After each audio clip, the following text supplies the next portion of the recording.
Hey man, well, you had asked about the modal progressions and why a certain modal progression begins with a certain chord. Well,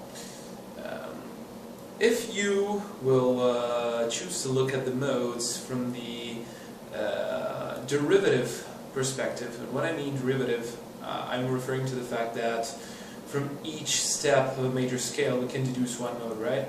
Well, if we harmonize that specific major scale in respect to the mode that we're thinking about, so if we're dealing with the Phrygian mode, we're going to harmonize the major scale that contains that Phrygian mode starting from the note on which that Phrygian mode begins, right? So that would be the third note in that major scale.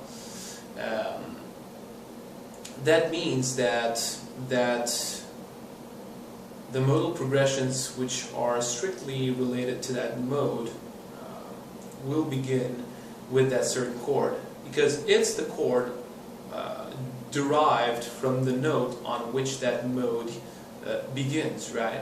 So in the case of the C major scale, see, we have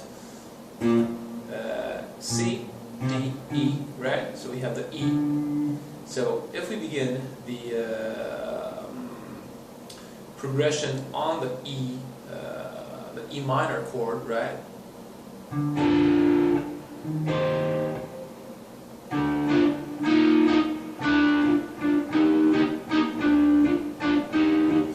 I just made a little vamp based on the first step of the Phrygian mode and the second.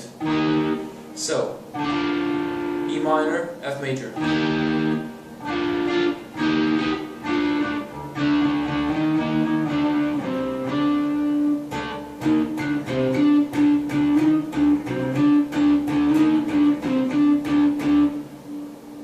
See, the pregnant note is that E.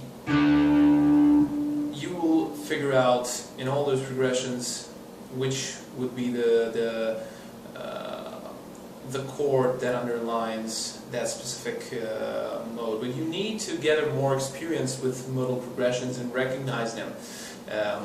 Once we're going to go further with the modes, you're going to see that all the examples in the lessons are based on nice modal progressions. And the more you deal with them, the more you will become familiarized. But this is the actual idea. So hope I made sense, and if there are any questions, please do ask. Cheers, man.